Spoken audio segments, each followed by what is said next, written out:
Order! Order! You are an incorrigible delinquent at times.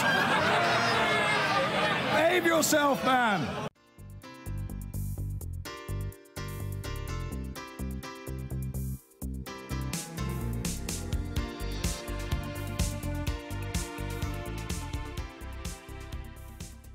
Two Londoners, one political party, and two very different views on some big questions affecting all of us.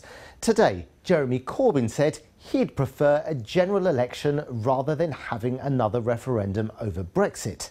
That puts him at odds with the Mayor of London, who just days ago said he supported a public vote on the final Brexit deal. Well, with the Labour conference starting this weekend, will Labour's two most powerful figures see eye to eye? Susanna Mendonça reports. There was a time where you'd struggle to get London's mayor and the Labour leader together for a photo call, but times have changed. At this matey catch-up in Barnet ahead of the local elections, they even told us what kind of double act they'd be. Ads and Deck, is that a good one? Jekyll and Hyde?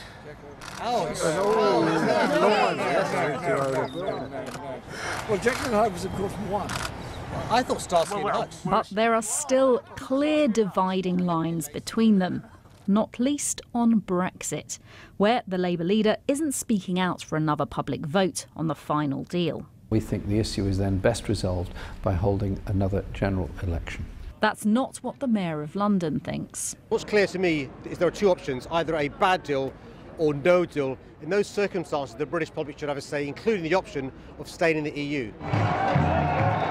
There's been growing support for another vote or referendum on the Brexit deal, and Labour's under pressure from its own membership to get off the fence. The Mayor of London's new stance has added to that pressure ahead of the party's conference.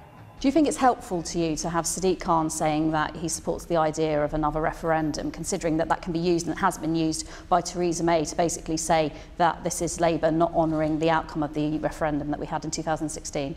Sadiq is elected as the Mayor of London. We have devolved government in this country and he's speaking out on this subject. I don't have a problem with that. I get on very well with Sadiq. I'm quite happy to discuss them with him. Violent crime is an area where the two agree.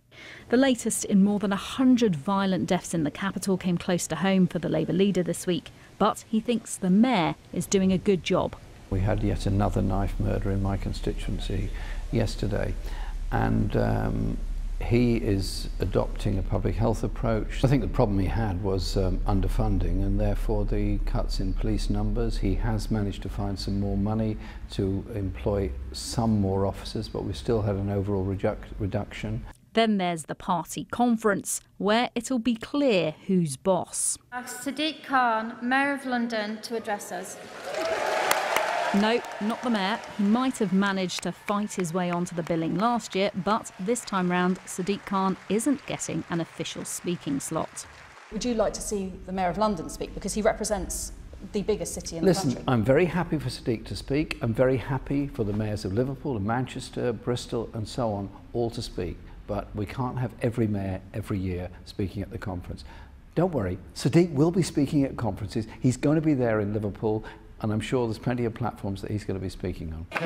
Welcome to Islington. In the spirit of unity, perhaps, the Mayor told us he isn't disappointed with not getting a top spot, and he's looking forward to conference, which, considering the wider divisions in the Labour Party, is bound to be a fiery one.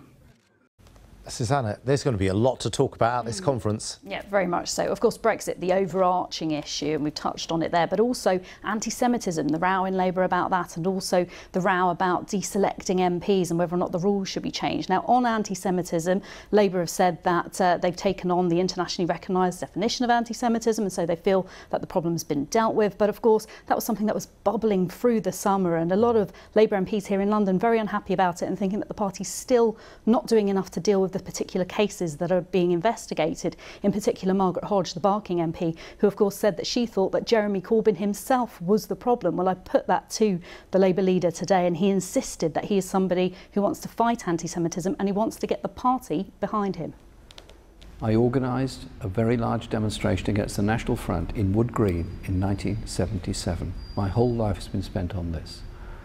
I oppose racism in any form. Anti-Semitism is a scourge on our society, as is Islamophobia or any other kind of racism.